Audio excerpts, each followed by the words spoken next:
So in a morning session, we seen the four properties of a beta function. Like beta is a symmetric function. We already seen the proof of these properties in the morning session. That properties are beta of mn is equal to beta of nm. So that we proved.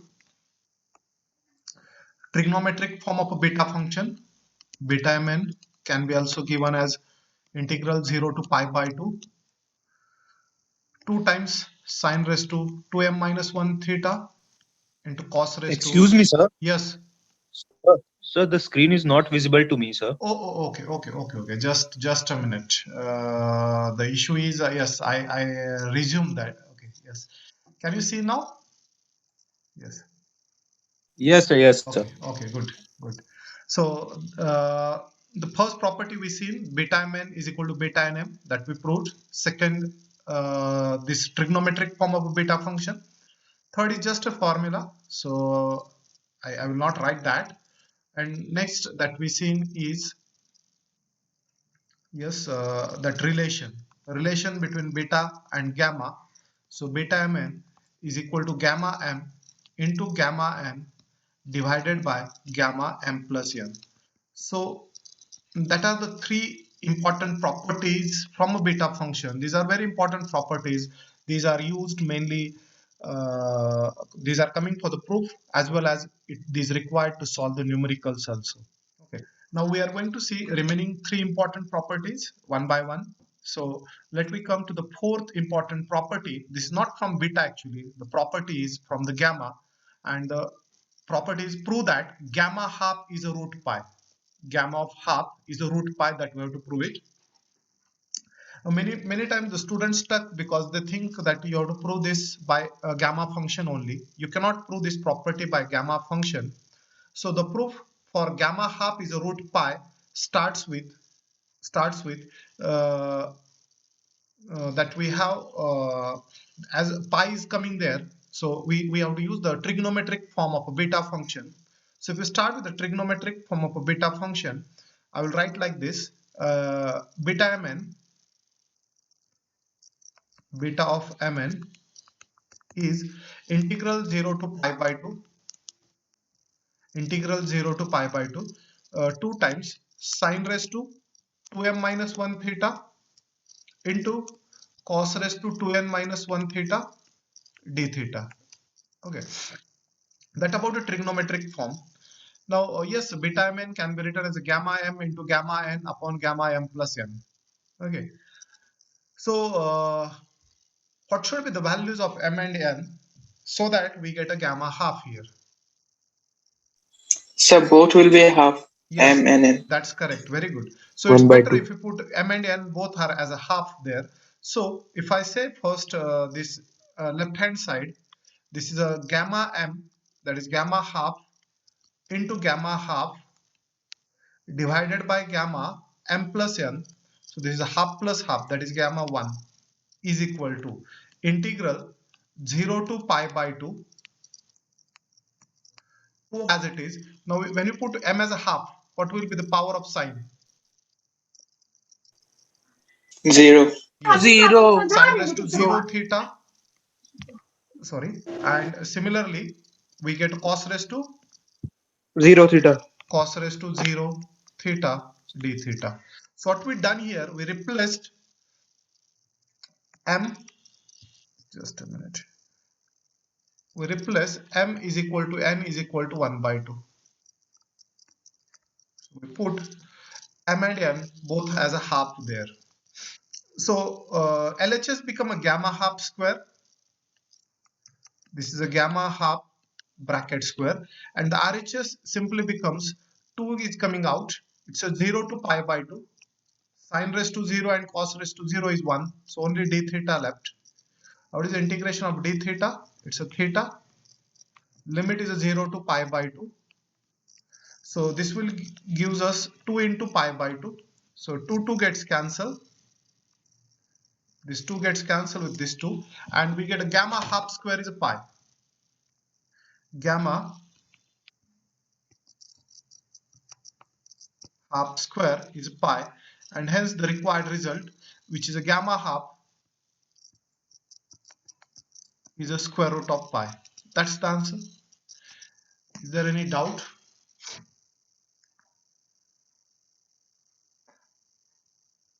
So see the proof. The proof is mainly depending on beta function, and why we use a trigonometric form. You should correlate like pi is coming there, and in trigonometric form by the limit you are getting that pi. So whenever in any result we require the answer in terms of a pi, you can come to know that you have to use a trigonometric form of a beta function. Trigonometric form beta function gives us that pi there.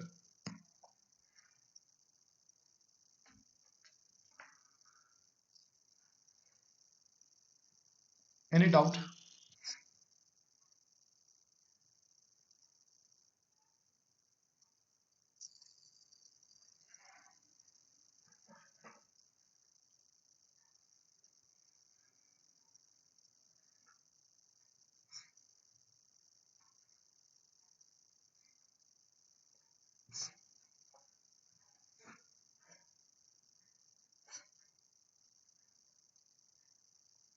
So the thing I told, that is an important thing, and in many of the cases where you require pi in the answer, okay, remember that pi is coming in the answer, that time you have to use a trigonometric form of a beta function. This is one of the important hint to identify which result you have to use it. Okay. So you will come to know later on again in few of the examples, not only example, in one of the property again. All of you completed this. Can we move to the next then? Yes, sir. Yes, sir. Okay, good. So I'm showing you the second property. Not second, it is actually sixth property of a beta function.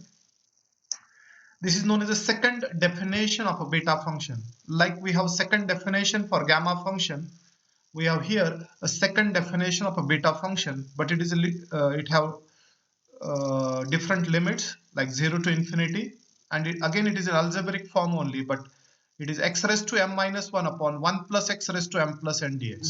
Okay. So that about the second form of a beta function. So let me prove this. So we'll start with the main definition first. By definition of a beta function, beta mn is the integral 0 to 1 x raised to m minus 1 into 1 minus x raised to n minus 1 dx. So can you think now for some substitution which will convert this to that integral?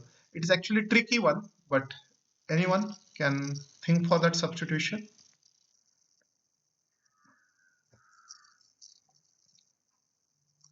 So you will compare this first term with this first term here, then only you can get it. Let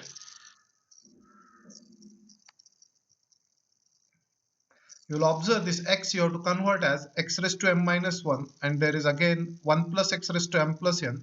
So this is actually you have to remember this substitution. This is one of the way to prove the required property. So that x, whatever the x we have here, that x we have to replace by t upon 1 plus t, so that you will get this form x upon 1 plus x form. So we'll replace x by t upon 1 plus t form, t upon 1 plus t form. So this is main thing. Once you get a substitution, remaining thing is a simple, you will get second form directly there. So if x is this part, you will observe we can get the value for 1 minus x also, because we want x, 1 minus x, we want dx also. So 1 minus x become 1 minus t upon 1 plus t.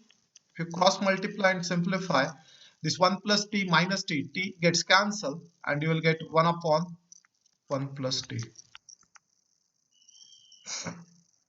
So that about 1 minus x value. Now again we want dx also. How to get a dx? Anyone? How to get the value for dx?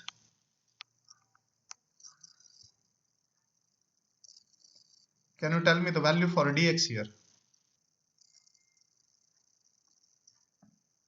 So log 1 plus t. Not correct. How it is log? Are you integrating there? Sorry, my bad.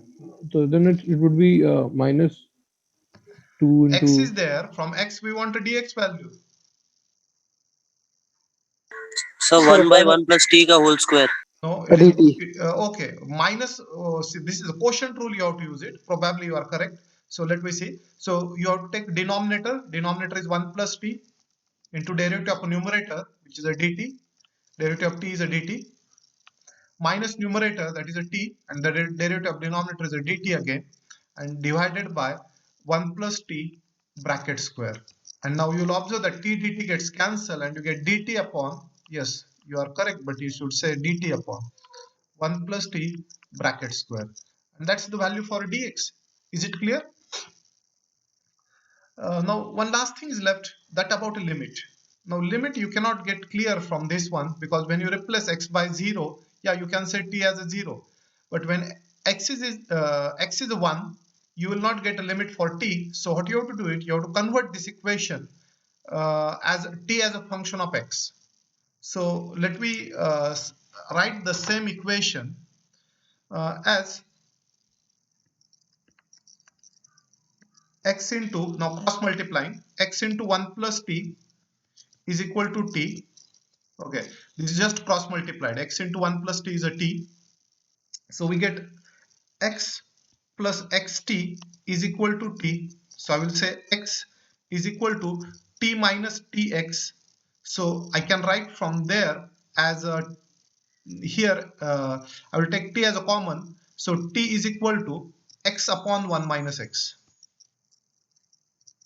From this, actually, from this equation I am written t is equal to x upon 1 minus x. Now we can tell about the limits also.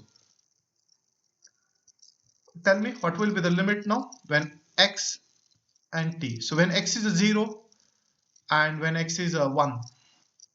So when x is 0, t. So 0 and infinity. Yes, 0 and infinity, and that we get a required limit. This one is a required limit. Okay. So all the things we got it now. So see what are the things we done. So the limits will go 0 to infinity. The value of x is available here. The value of 1 minus x is also available there. Okay. And lastly, the value of dx is also available. So all these things we calculated just to replace, and in 2 steps we'll get the required answer then. So let I write on the top there. I will just change the ink. So I will write it here. Therefore, now after this, okay, after this you have to start with the definition. Therefore, beta mn becomes. Therefore, beta mn will become, means this equation will become, it becomes 0 to infinity, is it? The required limits we got it here for t. The value of x is a t upon 1 plus t raised to m minus 1. That is the value of t. 1 minus x, that is 1 upon 1 plus t. 1 upon 1 plus t raised to n minus 1. I think is it probably that is visible. Okay, I'm writing it on the top. And the value of a dx is a dt upon into dt upon 1 plus t bracket square. So all these things just were written one by one. And the last step, yes, next step is the required answer only. You will check all these things happen which we want. So the next step, beta mn becomes 0 to infinity as it is. You will observe the power of t. Power of t is t raised to m minus 1 only, which we want. Here is a t raised to m minus 1. 1 plus t. 1 plus t raised to m minus 1 plus n minus 1 plus 2. So this minus 2 plus 2 gets cancelled and we get the required power as 1 plus t raised to m plus n only. And that is a dt. And that's the second definition of a beta. That is the end of the proof.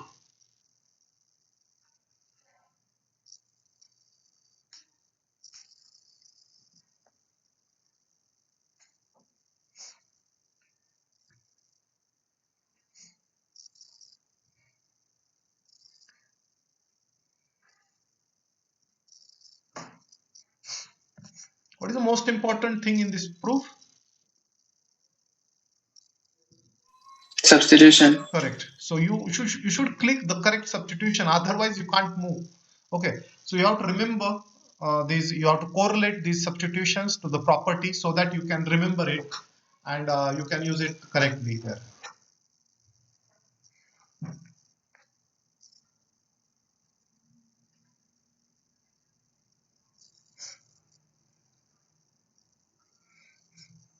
So this is the sixth property of a beta function. Now we left only last property here after this. So first you finish this and tell me once you complete it.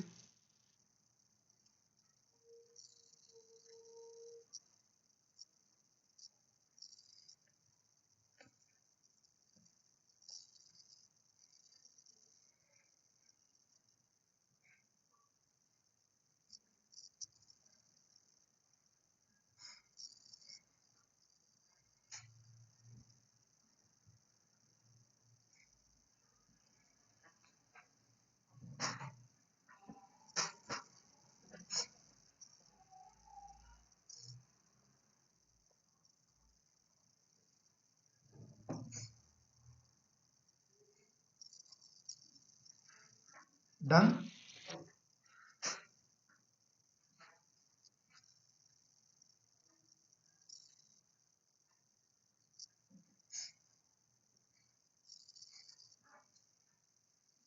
Yes, sir. Okay, good. So let I move to the last property, this last property of a beta function, and that is a duplication formula. Okay, so here is that formula, duplication formula. Prove that whatever the property is written here, gamma m into gamma m plus half is equal to root pi upon 2 raised to 2m minus 1 into gamma 2m. Okay, so this is the property that we have to prove it, and then hence prove the another result there.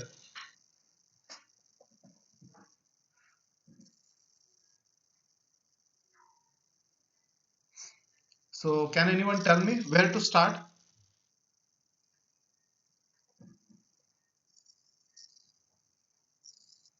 How to start this? How to start the proof of this property? With trigonometric formula. Very good. Yes, that's the way I already told you, and you already observed this root pi is there. As pi is coming there, we should start with the trigonometric form of a beta function. That is the key you should remember. So if you recall the definition of a trigonometric form of a beta function, it is a beta mn. Beta mn is integral 0 to pi by 2 times sine raised to 2m minus 1 theta into cos raised to 2n minus 1 theta d theta. Now, if you observe throughout this proof, throughout this formula, there is only m. N is not there. So let me replace n is equal to m. Okay. This gives us beta m comma m. So we are replacing n by m. It's a 0 to pi by 2 times sine raised to 2m minus 1 theta into cos raised to 2m minus 1 theta d theta. Okay, because we replace n equal to m there. Can anyone find some simplification on RHS?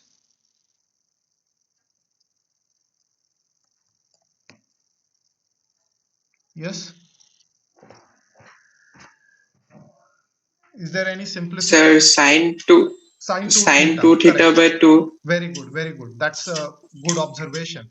So if we want to convert that into sine 2 theta, actually there should be 2 raised to 2m minus 1, because 2 into sine theta cos theta is a sine 2 theta.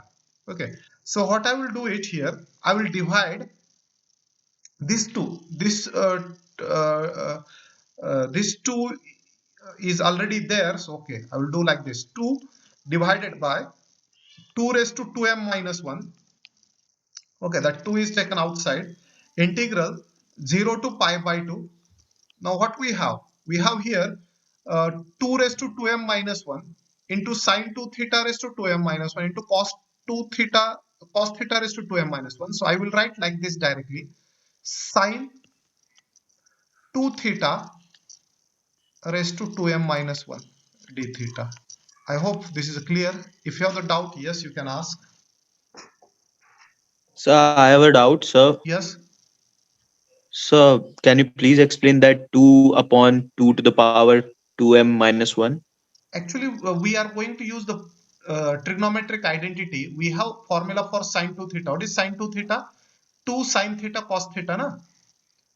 Yes, sir. 2 Okay. sine theta cos So theta. so here, how many times sine is there? 2 raised, that is a 2m minus 1 times. Cos is also 2m minus 1 times. So we are multiplied here 2 raised to 2m minus 1. 2 raised to 2m minus 1 divided by 2 raised to 2m minus 1. Because of that, it is written Okay, as okay. sine Got 2 theta. Okay, so theta is replaced by sine 2 theta now. This is the main thing. Got it, sir. Got Okay, it. good.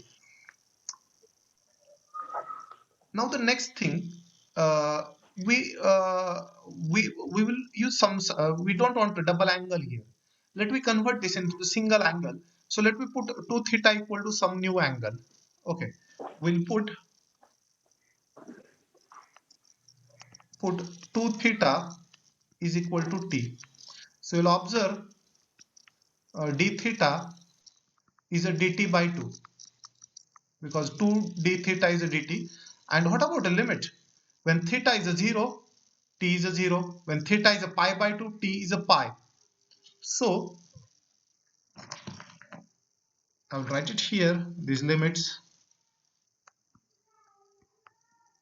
T and theta, sorry, theta and t I written reverse. So old variable is theta, new is a t. Limit of theta is a 0 to pi by 2, and limit of t becomes 0 to pi. So the integral will become beta.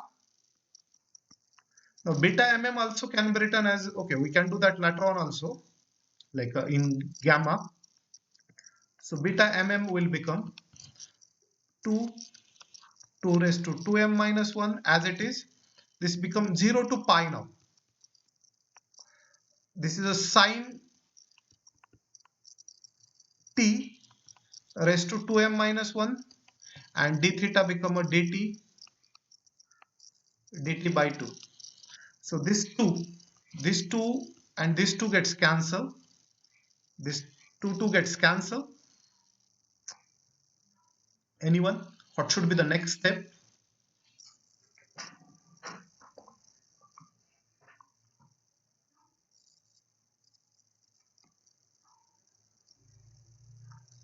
What should be the next step? Only 2-3 steps left now. So we will integrate it. No, you cannot integrate because you don't know m, na? If m is integer, yes, you can use Wallis formula and you can integrate. But it's general 2 raised to 2m minus 1. We don't know the m, so how we can integrate it?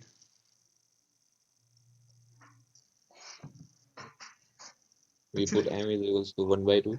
Actually, we have to convert again this in the trigonometric form of a beta, and we have the property integration 0 to pi. Integration 0 to pi sine raised to n theta become a 2 times 0 to pi by 2. 2 times 0 to pi by 2. So I will write like this. This is 1 upon 2 raised to 2m minus 1 as it is.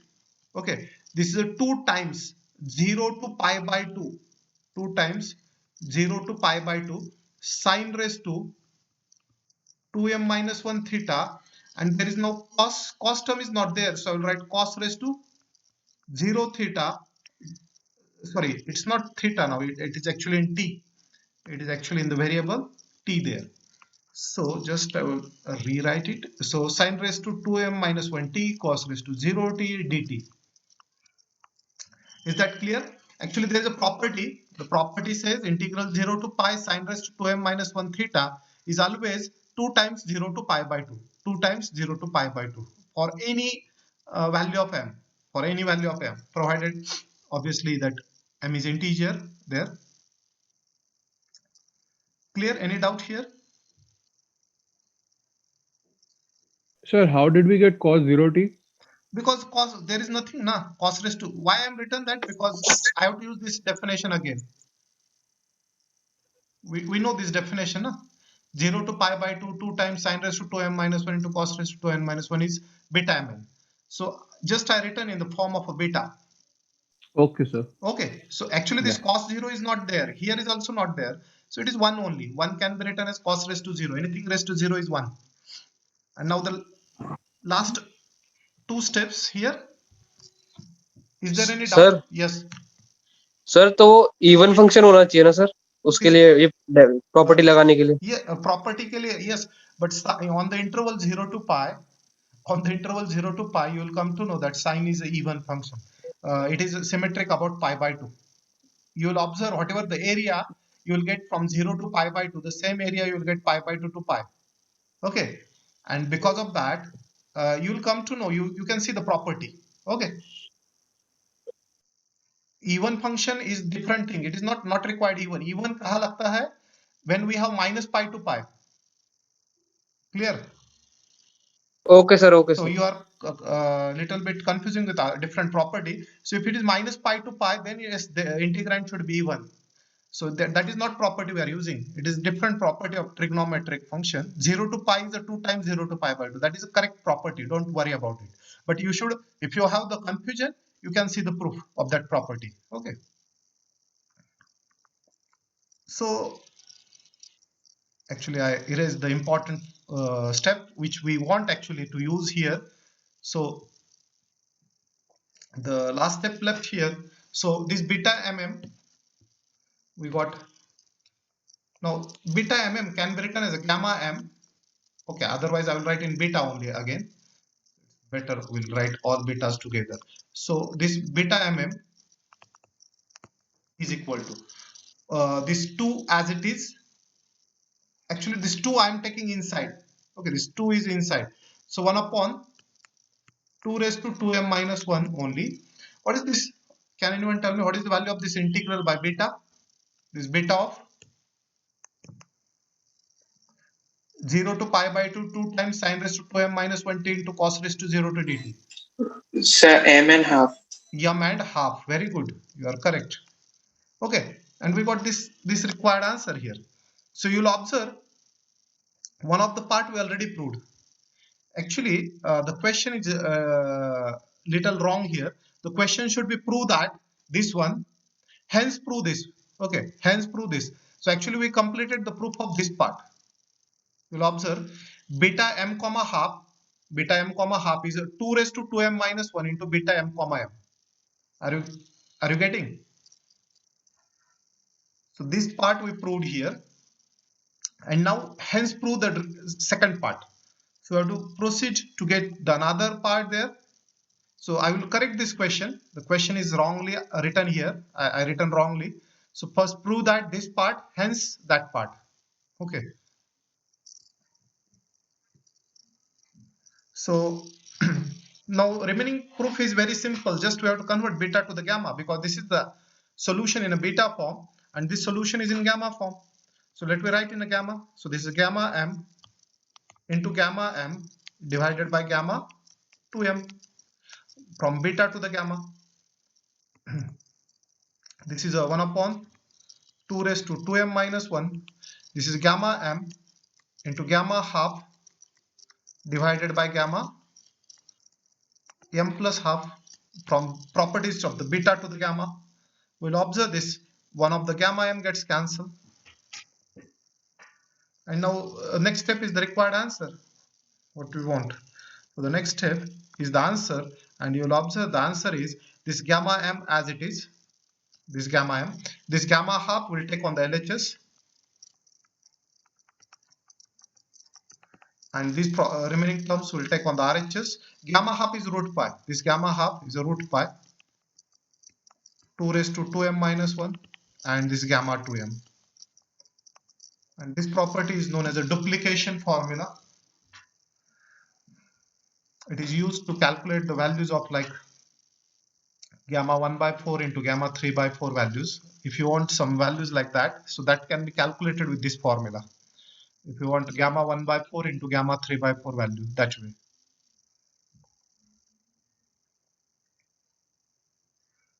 Yes, the proof is little tricky, but not difficult. It's not difficult.